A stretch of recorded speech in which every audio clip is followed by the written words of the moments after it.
I've done to kind of help me with my budget. Some things are going to be sexy, some of them will not be. So I'll tell you guys that right now, because there are some decisions you have to make that just aren't as fun, but they're definitely like for your good in the end. All right. So it's 8 o'clock. I'm gonna wait like 1 or 2 more minutes. I guess I introduce myself since I'm leading the session. So my name is Allante Whitmore. I'm a second-year Ph.D. student at Carnegie Mellon. I'm in a joint Ph.D. program in civil engineering and engineering and public policy. And so what I do is I spend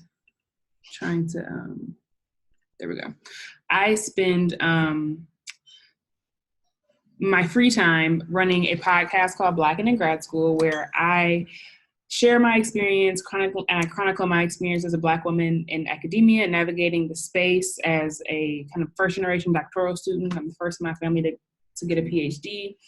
And just with the idea of helping women and people of color who come behind me have a better experience. That's all that I aspire to do, to help you have a better experience as you go into grad school.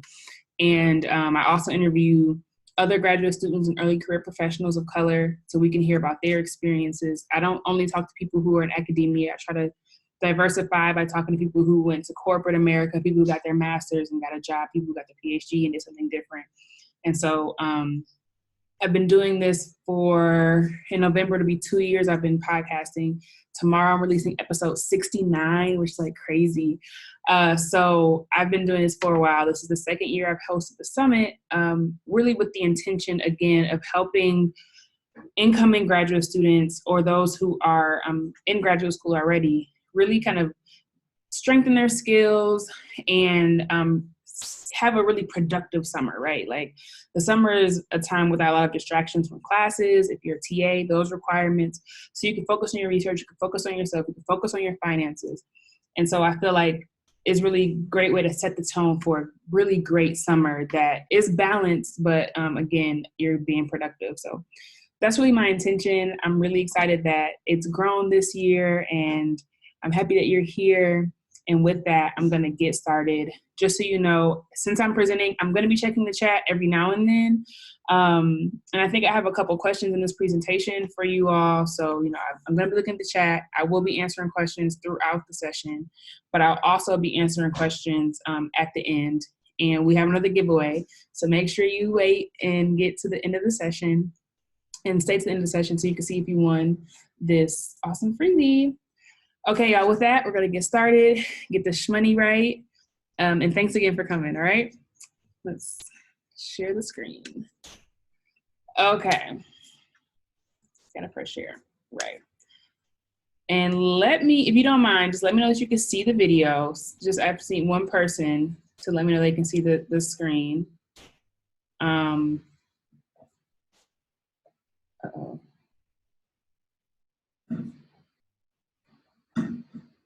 Okay. Let me just do that.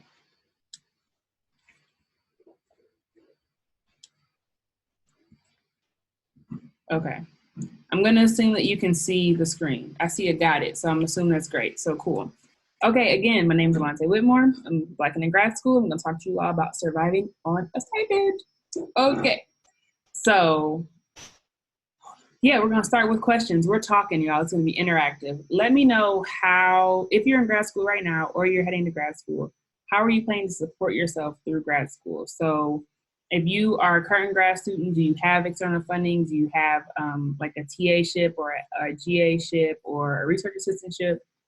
Are you working part-time or full-time? Is your family supporting you? Are you taking out loans to support yourself? Let me know how you either are supporting yourself through grad school or you're planning to support yourself through grad school. Me personally, my master's was a mixture of loans, parents, internal funding, and external funding. And low key, I always had like a little part-time job. So it's kind of all of the above. My parents paid half of my rent. And then I had a RA-ship, so I was a research assistant, and I was able to make some money that way. And then I did a part-time job as in an after-school program, and then I also applied for funding outside of the university. So let me know. Okay, I see Current grad, I have a stipend. I'm always looking for fellowships. Okay, loans and GA. All right, external funding. I have a fellowship that supports me. I have the USDA and an FF fellowship currently. Check y'all out, fellowship. Yes, current grad. I have a stipend and I'm always looking for fellowships. GA and fellowship, like it. Planning for work and savings. We're planning to work and savings. Very good. I see a TA-ship, loans, RA-ship, and fellowship. External funding and a part-time job if possible. I definitely feel that. And I feel I work full-time. All right. There's lots of options. There's plenty ways to pay for your degree. So I like it. Somebody else is a year 3 PhD student. All right. So we've got a lot of different ways that we can support ourselves. So that's what I want to also just emphasize. There's more than one way to get this money and to support yourself through grad school. Okay. Did you know that the average grad student stipend is less than $30,000? You probably know because you get your check and you see that it's less than $30,000. But that's like very close to poverty level when you think about it. And especially if you have family, that you have dependents, or if you're a caregiver, you have like any additional, you have a cat. Like I had a dog when I was in my master's degree, and low key, every now and then the pet bills would be a little high.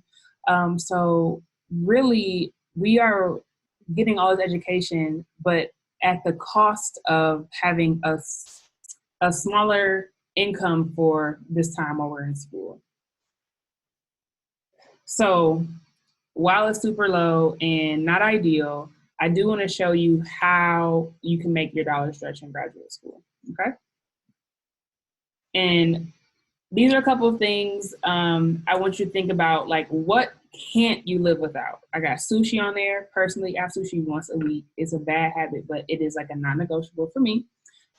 Travel, getting your nails done, your house. You need to have a loft. You need to have like really comfortable home. Do you like to have happy hour with friends? Do you need your daily caffeine fix? Are you a fitness trainer person? You need to make sure you're working out your body and you like a particular class not available on campus. Like Brittany was saying in the last session, it's important that you're working out. So is it something that you know, like, okay, I don't like the classes, so I go to a boot camp and I have to pay for that out of pocket? Or, is it, getting your hair done, taking care of yourself in that way? Kind of like think about what it is that you can't live without. And it doesn't have to be within this list. It might be something else. It might be a trip home, for the holidays, or for every like a birthday trip or whatever that may be. So that's something to just kind of think about. And the advice I have for you, which I did not create, but this is a really excellent book called I Will Teach You to Be Rich, is that you are to figure out the one thing that you cannot live without and then cut everything else out mercilessly. Get rid of it. Just get rid of it completely. And we'll get rid of the rest. So for me, I know that right now, frankly, my business is like the number one thing that I want to invest and spend my money in. And so I know that that is, as a result, like my housing isn't needs. I don't need an apartment by myself. That's something that I did not need. I don't need to travel as much, which makes me sad, but it's at the end of the world.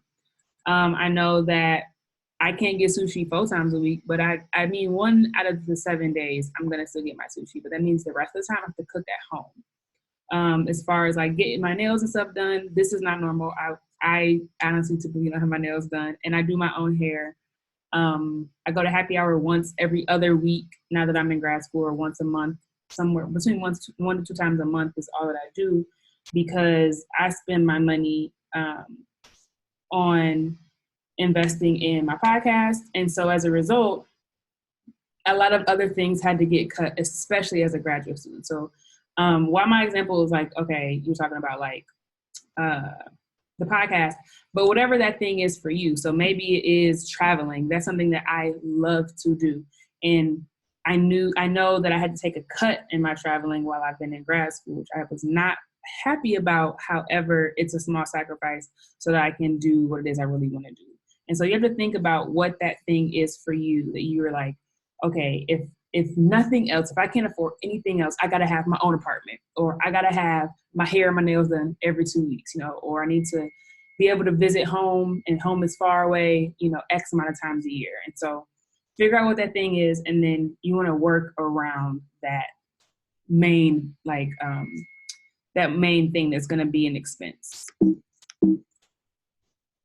So, like I said, the average stipend is less than $30,000.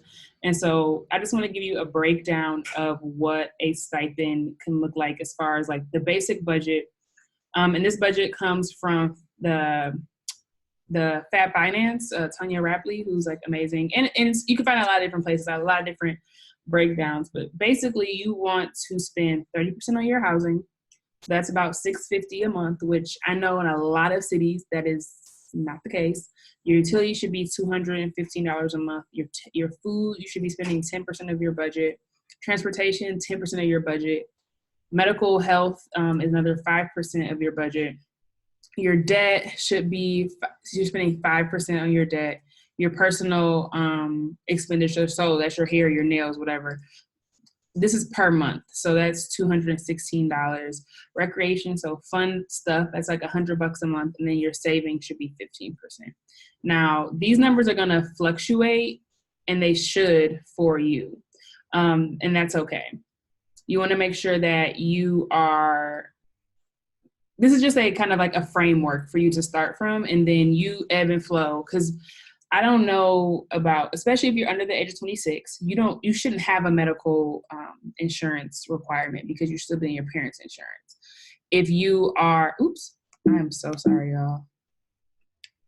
Uh-oh. There we go. Okay.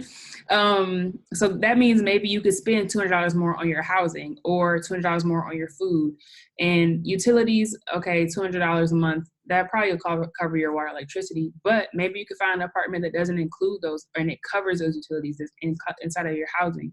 So then maybe now you have, instead of $650, you have $1,000, $1,100 that you can spend on your housing, or you can put towards your transportation, et cetera, to make your money stretch. So you get what I'm saying? Even though this is a basis percentage cut or breakdown of your budget, you can shift these numbers around to really fit your situation. Or you might want to put more towards like paying down debt, or if you know like $200 a month on personal, which like is just in general like dry cleaning and stuff like that. Okay, I'm not dry cleaning my clothes because I only wear nice clothes to go to conferences. It's me. I don't need it to do that. So, just think about what situation works best for you, but you can use this as a starting point to figure out how much you can afford moving around. Because that's the thing. You want to know how much you can afford. I use this especially if you're moving to a new city.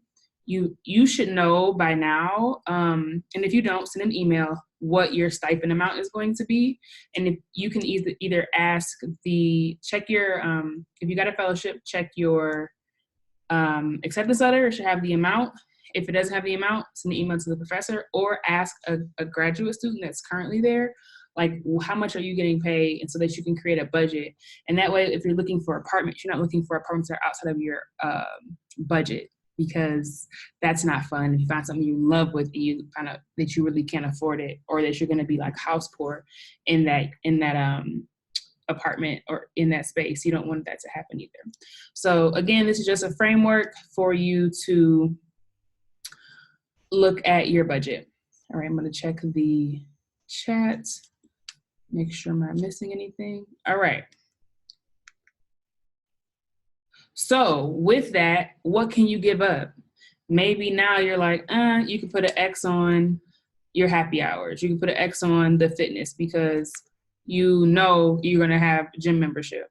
And one thing I also forgot to mention, at the schools I've been to so far, so I think schools that are not in major cities, like schools that aren't in DC, New York, LA, typically what I've experienced is that those cities, other universities provide or pay for your transit, and transit is either at a reduced cost or free. It's in your tuition, but free for you. So while you might have a car note and a car insurance payment like I do, I don't drive my car. So I probably fill my car up like once a month. And that means I'm only spending $40 a month on my gas, versus if I was driving all the time, I probably would end up spending 3 times as much, $120. So I still have an $80 savings that can then go elsewhere because I take the bus to school every day. So I think that's another way to do some cost savings as well. So think about what you can give up. Maybe make a list. I don't know if you're writing notes down, like what is something that you don't really need. Like personally, I had to decide coming back to school, like I did not need my nails done every 2 weeks. That was just not a priority because honestly, I click clack while I'm typing and it's distracting for me. Even though I feel like some women like have beautiful nails in grad school and I'm like, how do you do it? But whatever it is for you, figure those things out. And again, give up mercilessly, or except for that one piece that you like absolutely need to be comfortable. And a second piece of advice I want to provide is also to rethink how you pay your bills. So bills also, they obviously have a due date, but depending on where you go, you might either get paid once a month or biweekly. And if you get paid biweekly, you can pay your bills every time you get paid. You don't have to wait until the due date or only take a big chunk off of out of the payment, out of the paycheck that includes a due date. Does that make sense? We'll say it again. So if you say your rent is $1,100, instead of paying $1,100 at the end of the month and your check is only $1,500, pay $550 on the 15th and $550 at the end of the month, and just kind of pay your bills that way. You can pay all your bills like that. That's how I pay pretty much all of my bills except for my car note and my car insurance because they're the exact same and I pay them on different paychecks. So paycheck 1 is going to be my car note. Paycheck 2 is going to be my car insurance. It's the same amount of money. Besides that, everybody else gets paid every 2 weeks. Everybody. So that is an option for how you pay your bills. And so the good thing is that you always pay on time. And there are even memes and stuff that go around, and I'll have to find one that shows that it actually helps with your interest if you're making those payments bi-weekly versus monthly, because there's less debt to then be an interest taxed onto. So something to think about. And also it keeps your bi-weekly balance consistent. So that way, if I'm paying for everything kind of split in two, every single 2 weeks, I'm going to have X amount of dollars left over. That means I know I always have $200 left over to get my nails done, or pay this bill or buy that plane ticket or whatever that extra thing is. You have what you need, and you can be consistent versus like one check you have $1,000 left over and another check you were like in the negative. And it kind of helps you be able to tide you over a little bit more evenly. Okay. All right. I just like to check the chat every now and then. So how can you manage your money? There are a lot of different ways you could do it. Some people use cash envelopes. That is still a thing, and it's very effective if you are swipe happy. It helps you see your money is about to get low, and so it might help you be more restrictive. Also, you can obviously create a budget. There are a lot of apps that exist. So this is a screenshot from Mint that shows, you have your budget and it tracks all of your swipes from your debit card, and you can enter any payments you do with cash and identify and categorize those things. You can see where you are on track. And lastly are spreadsheets. I think spreadsheets are great. You're easily able to keep track if you can see where your money fluctuates or where it's going, etc. So those are some options you have for creating places to create your budget or to follow your budget. So you can't see this, but I'm going to read it to you. All right. I don't keep up with Mint. I don't like cash envelopes because I really will. I'll take the cash out of whichever envelope. I'm out of money in this envelope, I'm going to use that one. But you are probably more disciplined than I am. And then, but I do love a good spreadsheet. So all of my budgets are on spreadsheets, and I've helped friends and family members create a spreadsheet for their budget in a paycheck to paycheck type of a way. And so I have paycheck 1 of the month, or paycheck 2 of the month, and what's coming out. And then I actually check off when I pay my bill, so that I know that my bills have been paid on my spreadsheet. And it helps me to make sure that I'm also not forgetting anything for things that maybe aren't on automated payments. Even though most of my stuff is automated payment, but I also like to just double check and make sure everything's getting paid on time. So that is something that I do. Another option and a way to budget is to budget to zero. And so what do I mean by budget to zero? Instead of you, say you have, a budget of like $1,000 a month, which I know most of us make more than that, but let's say you have $1,000, a paycheck, and you take your rent out, you take your car note out, you take your insurance out, you take your utilities out, all of the above, and you still have like some money left over, you need to put those in different categories. So maybe if you should go down to savings, like you should put every single penny should have a place. It shouldn't just be sitting in the account. So that way you are like, okay, I have $100 for food. I have $100 for, my, this plane ticket or saving towards this trip. And at the end of your budget, technically you have no money left because every single dollar has been given a place. And that also helps you eliminate or keep yourself from like wasting money. So I know sometimes if you have like money left over or money that you think you have left over, which is even worse, you might like go buy, I don't know, too many candles from TJ Maxx, something like that. So when you have a place for everything, it kind of helps you stay on track, and it helps you to keep from like doing those accidental, like wasteful spends. Okay. And of course, if you're going to do this, you need to have, if you're going to be saving your money, you need to have a savings account. And so you got to have a checking and a savings. And I really want to talk about having separate accounts. So I have a main account, and then I have a credit union account that I don't have access to for my, with a debit card. I have no access to it. And I have an online savings account that is honestly such a pain to take money out of that it deters me from spending my money or taking money out of that account, because I had to put up different guards for my finances.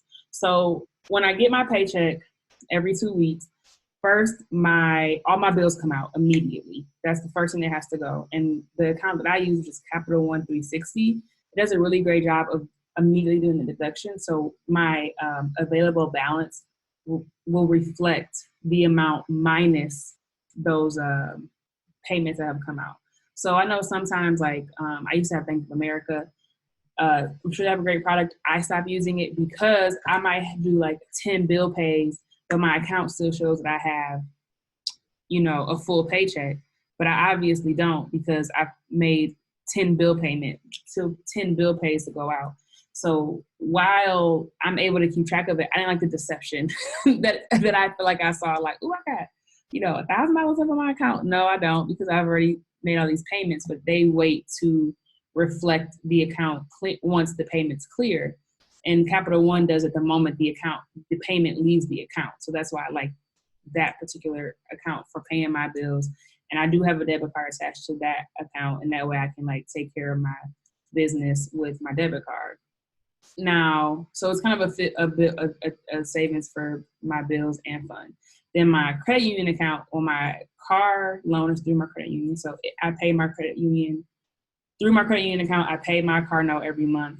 And then also I just send enough money to pay that and a little bit left over. And that's my Amazon money. So I leave myself a little bit of money to shop on Amazon every month. And then the rest, I automatically send money from my check to my savings account. So that way I'm not tempted to use my savings money. It's immediately in my account that it takes, and I use Smarty Pig, so it takes like 5 days to leave that account and process and to get into my bank account. So if I ever really have an emergency, I have to wait 5 days, which obviously isn't the most convenient, but it's better than, ooh, me and my friends are about to go out and I'm low on money, so I'm just going to take some money out of my savings. So that is how I am able to really create a pretty comfortable savings. So like I said, I use Smarty Pig, and I'm going to show you these savings goals. So while saving for the sake of saving, I think, is great, I have always needed more incentive. So I save for purchases. So if I know at the end of this summer, I want to buy like new gym clothes, or I know I'm going to go on a trip with my friends, I'm going to start saving my money for those things now. So like even my savings technically has a place to go. Like, okay, I put $200 every 2 weeks into my savings account. Okay, 50 of it goes towards my shopping trip at the end of the thing. $100 goes towards my plane ticket, and the other 50 goes towards my savings, my regular savings. And so, my personal goal is to save up 3 months of living expenses. That's like my first milestone. And I want to ultimately get to a year. So I literally have those separate savings goals in my Smarty Pig. And you can do the same thing. This is actually from the Capital One 360 account. So you can do the same thing with Capital One 360. You can make multiple savings accounts and say what they're for, and you can automate your savings towards those goals as well. And I feel like this also, again, provides you with incentives to maintain your savings account, especially if you struggle with dipping into your savings. It just like helps you be like, okay, well, when I take money away from my savings account, I'm really taking it away from my trip. I'm really taking it away from myself when I'm gonna go shopping in 6 months, or when I want to, I want to have my 3 month savings goal. Like that to me just kind of helps with, again, deterring you from dipping into your savings. So I also want to talk about investing. Admittedly, I do not know a lot about investing, but I always encourage people to invest. I have dabbled. I use Robinhood to do my investing. I haven't invested as much as I want to. I have about $1,000 that I've invested. And so what you really want to do is start small. And I got to that 1,000 by putting $20 in my savings account every 2 weeks. I mean, in my investment account every 2 weeks. I did not do that in some lump sum, like just every 2 weeks, send those $20 until it started to grow. And I started investing, and I invested in companies that were making money. So then my investment account grew some more. And so just grab a book, learn a little bit. A resource I really like is Investopedia. It's a really great resource as well. And you can also, even with that particular website, they actually have like a stock generator or stimulator. So you can play money, but invest in real stocks and see how they do. So you can kind of practice investing and kind of get a hang of it before you just go and play with your real money. So I think I did that maybe 4 or 5 years ago now when I started it. But it was helpful with me kind of getting my feet wet with investing without wasting my own money. So I definitely, if that's something that you're not as well versed in, there's a lot of resources, a lot of places to support you and help you figure that out. Okay. Okay. I see a couple questions. I'm going to jump in and answer those real quick.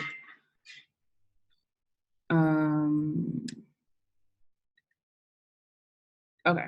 So I see I've struggled with this for the past 2 years. For fellowships that pay lump sum per semester, you suggest setting up another account and paying yourself biweekly. Actually, Taylor, that's a pretty great idea. I did not realize that they have those like lump sum per semester. I would first definitely pay all your rent up front if you can.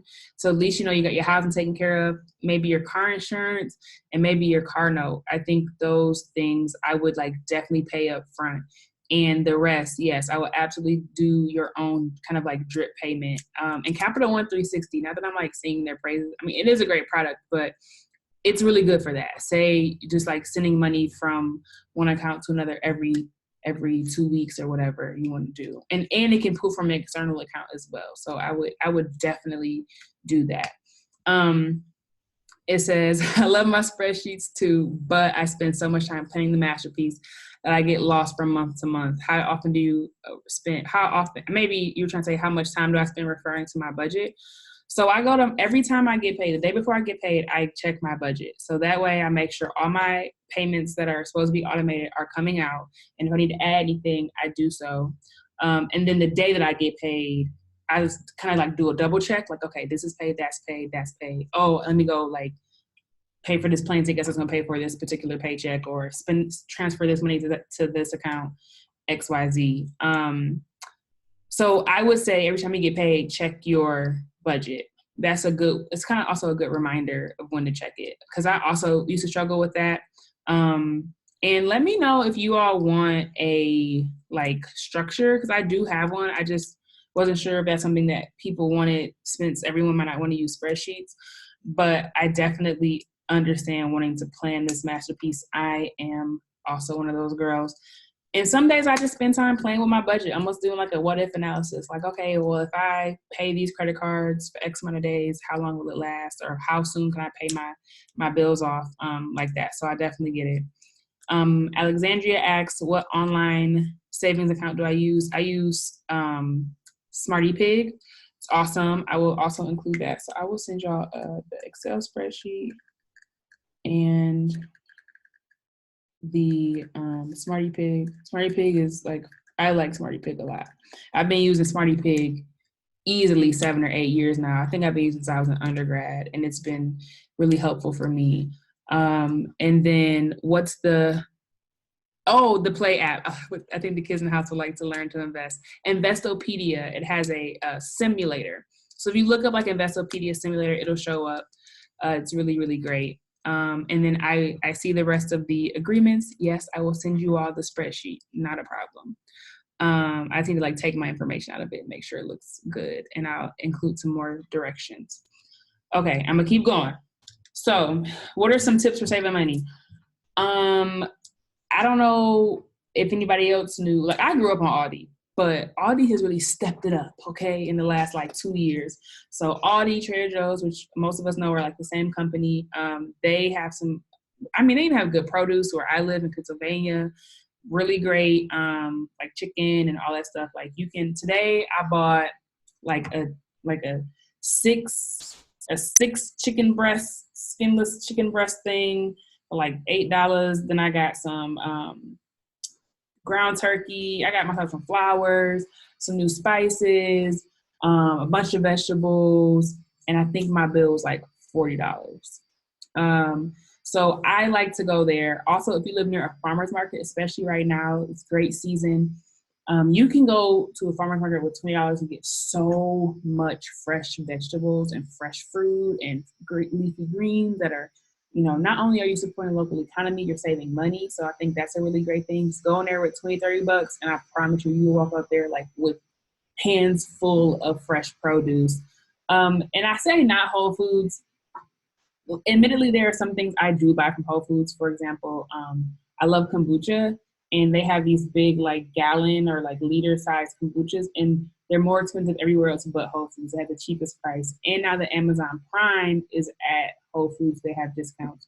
So you can actually eat on a budget at Whole Foods now. And their Daily 360 brand is where you really will find a lot of savings. If you're like super vegan or like have dietary restrictions or like really, really like into organic food, you can go to Whole Foods now. But Aldi has organic, and the farmer's market is definitely, more likely to be organic. Another tip for saving money is don't lend it out. We are in grad school, or you're about to go to grad school, you're thinking about grad school, and it's just expensive, and you can't pour from an empty cup. You have to spend your money, and you only have so much. Take care of yourself. And if you struggle with this, I've had not issues, but challenges in the past with people asking for money. And so what I've said, you're looking for verbiage on how to do it. I've either done a drip like, hey, I can't give any money out for the next 3 months. So I need you not to ask me for any money for the next 3 months because I'm trying to figure out, I'm trying to get to my savings goal or X, Y, and Z. You can say something like that. And usually if they have to wait 3 months, they're going to figure it out by themselves. And by then they'll get out of the habit of asking you for money. And then maybe if you've been bailing a friend out, you just say, hey, I can't do that right now because I got to take care of my business because your money is made to take care of your business. Grad school, they don't pay you a lot because they pay you to live, okay? That's how I feel. It's like shelter, housing, clothing, food, like the bare minimum is what we have money for. And so we can't really lend out money, and it's not in a way to be like mean or greedy, but like you're really supposed to be taking care of yourself, and your resources are limited. Like that's just a fact. And so don't feel guilty about like I can't do that right now. And it's your money, so do and spend it how you see fit. Also, use your discounts. Now we've got Honey, eCash or cash rebates, eCash, Unidays, which is like fire if you like ASOS, What else? I feel like I've used a lot of like brands. I use my Unidays discount. Amazon has their own student pricing. iTunes, Apple Music is $4 as a student. You know, use your discounts. Okay, use them all. Use every single one. Go to the movie, show your ID. Do whatever you do to get your savings. Like use your discounts. There's nothing wrong with it. And another option is side hustling. So I'm team side hustle. I have an Airbnb in Detroit, Michigan. That is where I'm able to create some passive income for myself without violating my fellowship and my support requirements, because I'm not working. I live here. I literally can't even go to the apartment and do anything. I just manage the emails that come in, and I have someone that cleans the apartment for me.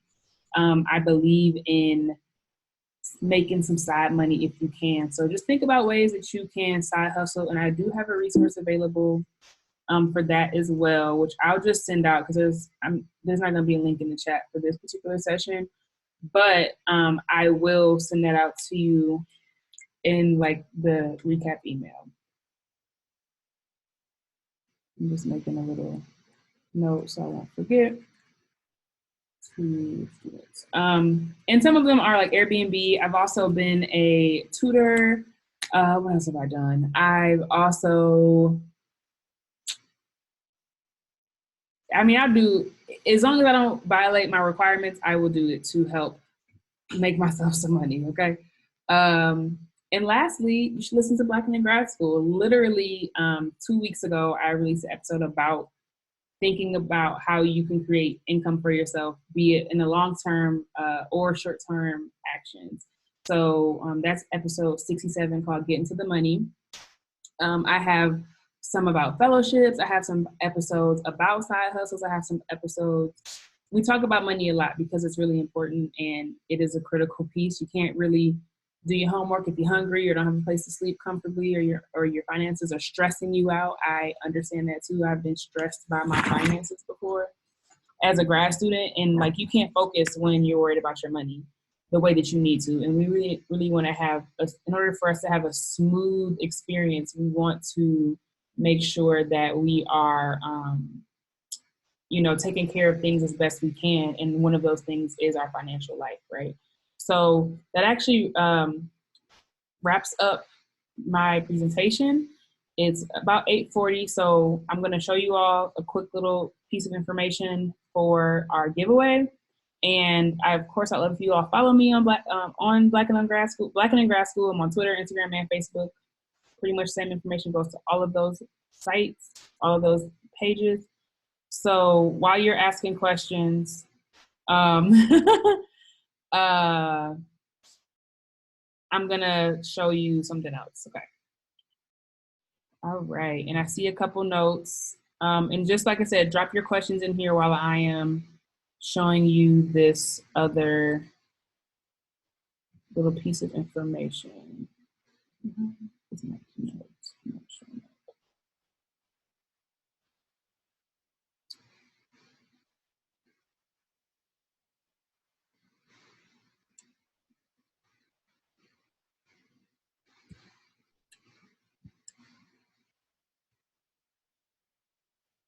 All right. I'm pretty sure y'all can see this. Okay. I'm just gonna close that for now. So it's time for the giveaway. And what am I giving away? If you missed the last session, it's okay. I'm gonna tell you what I'm giving away. So I am giving away a 90-minute goal setting session with yours truly. We're gonna be talking about whatever your goals are. We're gonna create an action plan to achieve your goals over the summer. So we take 90 minutes, we'll talk about what it is you're trying to achieve, and it's gonna be not just academic stuff, academic and a personal goal. We're gonna distill down to like the top 3 most important goals, and then we will create a week-by-week action plan or some action steps to help you create a plan that is solid and structured and able to help you follow and really helping you make incremental progress towards those goals. And it's valued at $75 because I charge, it costs about $50 an hour for effort. And so since 90 minutes is $75. And really the point is, again, to help you have a successful, productive fun, balanced summer as you get prepared for this fall. Like, this is a great time to get a lot of work done, to really cover a lot of ground without the stress of all our additional requirements that are classes, TA shifts, all of those things. So it's a great time, and I'm bubbly, and I'm excited to talk to you. And so that is what we're going to be doing during a 90-minute session. And this is a part of the Scholar Circle, which is a pre-dissertation support program that I've created. This summer will be the second session for the Scholar Circle, and it will include a live training session. It also will have exclusive content for you to help you kind of accomplish more of a balanced life. And there are already existing trainings that are available and existing blog posts available to you that you have access to, in addition to what I'll be creating over the summer for you all. Like I've told you all now a couple times, I have a podcast. And so when you're a part of the Scholar Circle, I do provide an early release of the episodes so you hear it before anybody else. And we have weekly co-working sessions. So the Scholar Circles, we meet every week, and we get on a call, we get our work done, we check in with one another. So you have a group of people who are supporting you and holding you accountable in a really loving and light way. It's not this hard, like, you got to be there. Like, if you don't make it, it's okay. We missed you. When you're ready to come back, we're happy to have you back. We're here every week. We're happy to see you again. And we just kind of keep track of each other, keep each other accountable, and really kind of create a real network where people are checking on each other. And so this is what I've been working towards in a way to support women and people of color in graduate school. And if you're in a master's student, it's like supporting you for those, really the ideas, like those first 2 to 3 years or up to when you're ABD. There's no supports in place for students who are not ABD. That if you think about fellowships, a lot of dissertation fellowships or dissertation training programs or dissertation support options that are available in the university, but getting us to the dissertation phase, there aren't a lot of supports in place, especially in informal channels like this. And so that's why I created to kind of cultivate that community and help us get to that stage, because there's a lot that happens between starting a program and getting to dissertation or thesis phase. So that is really what I've been doing. And with that, we're going to announce the winner. All right. Let's see. We got 29 people present, 30 people present. And I'm going to do a random number, 1 through 30. Let's see what number we get this time. We got number 11. All right. So let's look for number 11. Gonna go into, I see a couple fingers crossed. Let me see. I promise you all, I am tech savvy, but for some reason, getting to my list. Oh, here we go. Okay, 11. 1, 2, 3, 4, 5, 6. I'm gonna go from the bottom this time. 1, 2, 3, 4, 5, 6, 7, 8, 9, 10, 11. Shayna won. Shayna McDowell. All right, so I owe you and Crystalline an email today about setting up your time for your 90-minute session. Shayna McDowell. All right, so congratulations for you two winning tonight. It's our first and our second winner. And like I said, I'll send you guys emails about how to proceed. And let's talk about, it's open to Q&A, jump into Q&A whenever. I'm gonna start answering questions, but just jump in whenever, y'all. But I'm answering all the questions and gonna read everything. So I talked about the app already. I said I'm gonna send the sheet.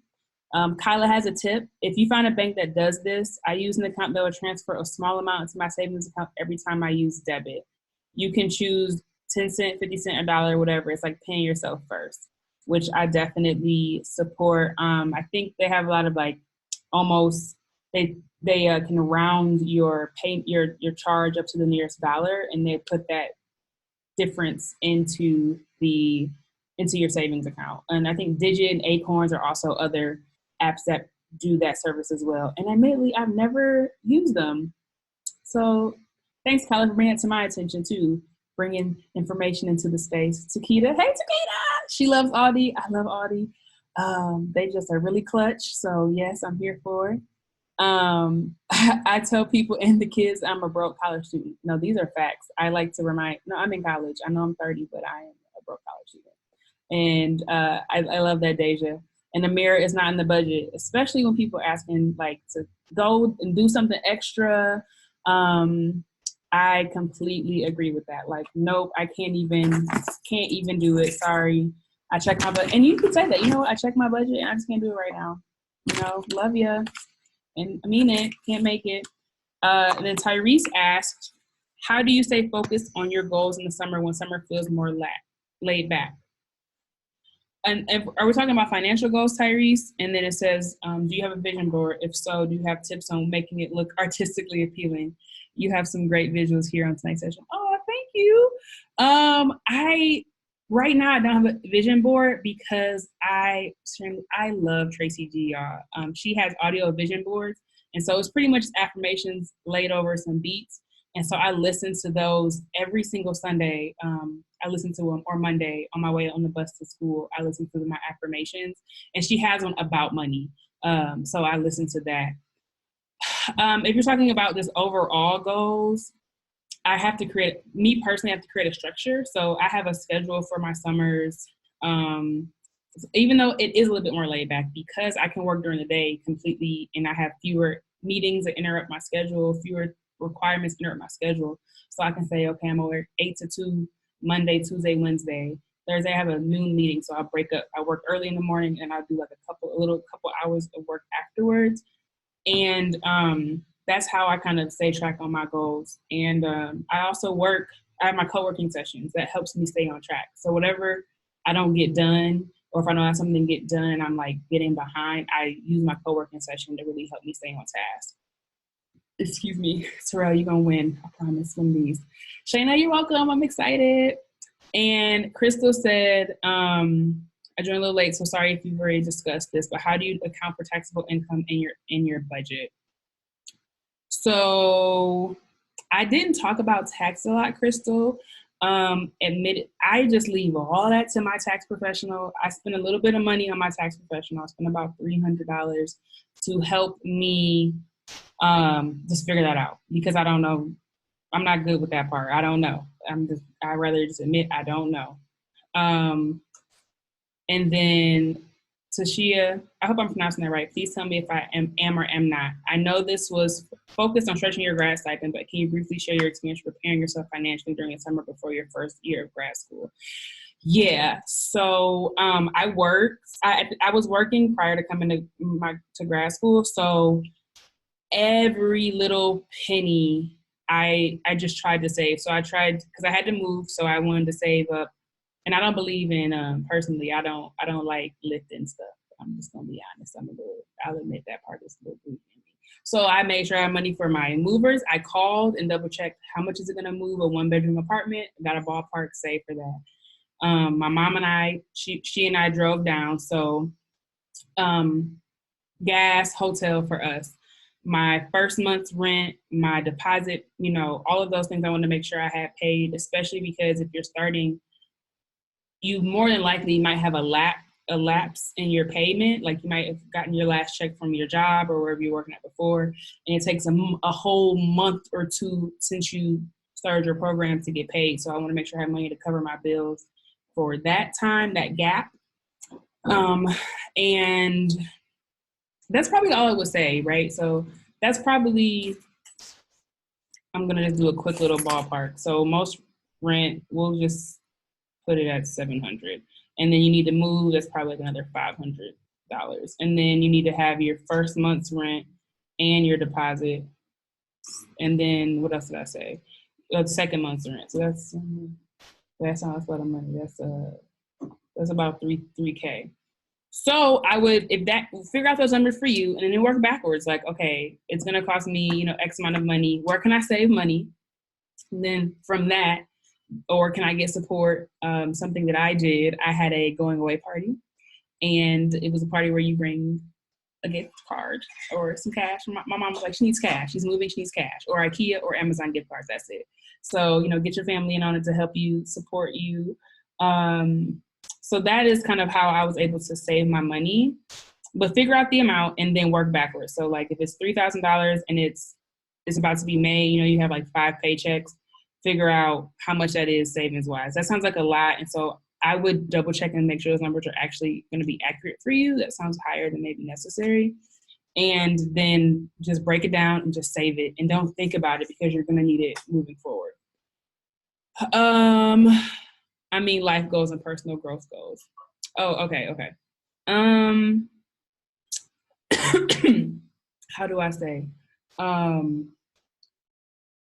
do I stay on? Well, I have my goal planner. I create my own tracker sheet for every 16 weeks. And that's what I follow to make my life goals.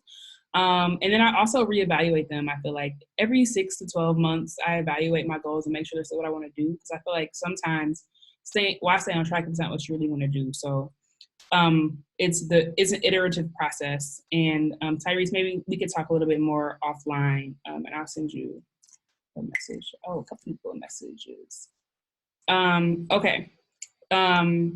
Who has audio affirmations? Tracy G. Her Instagram is ITSTRACYG.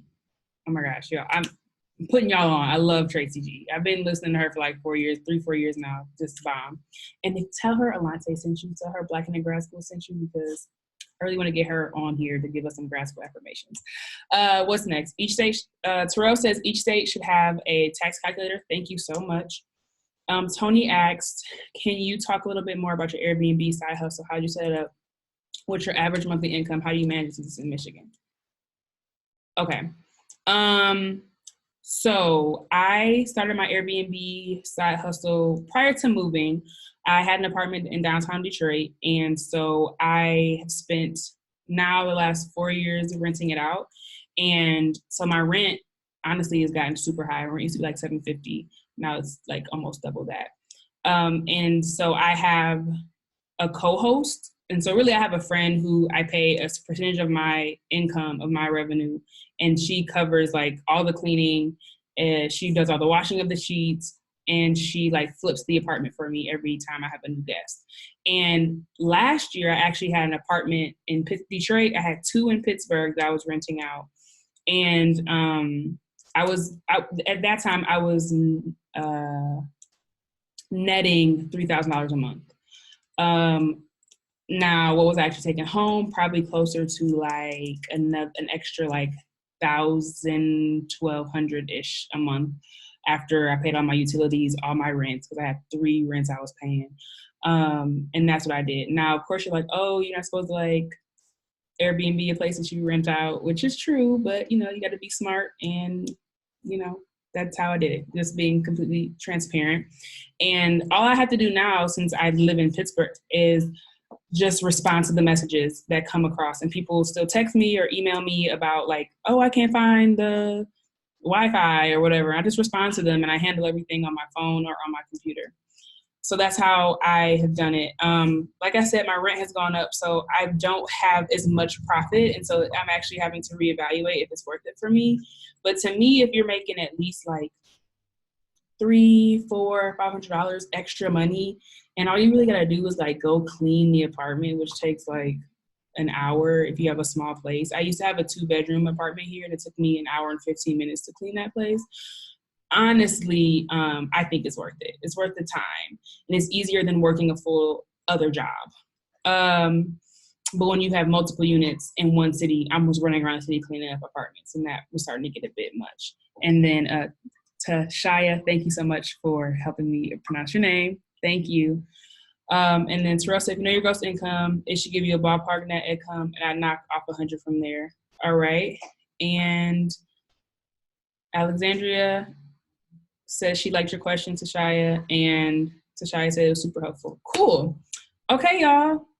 That's it for tonight. We're done with day 1 of the summit already. It just flew by. I hope you all enjoyed the 2 sessions. Tomorrow we will be on Instagram Live at noon. And then at 6 o'clock we have Ashley Adams. So I have to think about the schedule in my head. Dr. Ashley Adams from School and Life Pod. She is going to be talking about building your community. And then we have Yusuf Sievers, MFA. He'll be talking to us about our physical wellness and the importance of physical wellness. And then we're wrapping up with Maricela from Academic Mommy. I'm so excited that she's going to be on. I've been like IG stalking her low key for like a year now. She's going to be talking about how she balances her life as an academic and as a mother. So she has 2 children. She's married. She's ABD. Like, I think she deposits her dissertation like any moment, like any day now. So we're going to have some really awesome sessions tomorrow. Same on Wednesday. We're going to be so good on every day. So I hope to see you all back. You know, if you have some friends who didn't sign up, I did close registration, but I am sending out the replay. So if you have a friend you're like, yo, you need to hear this, have them still go to the website and sign up, and they will get the replay email like you all will receive with all the information. They just won't be able to join live unless you slide them the link, which I won't know the difference, so do what you need to do. Hope you all have a great night. Take care. I'll talk to y'all tomorrow. Bye.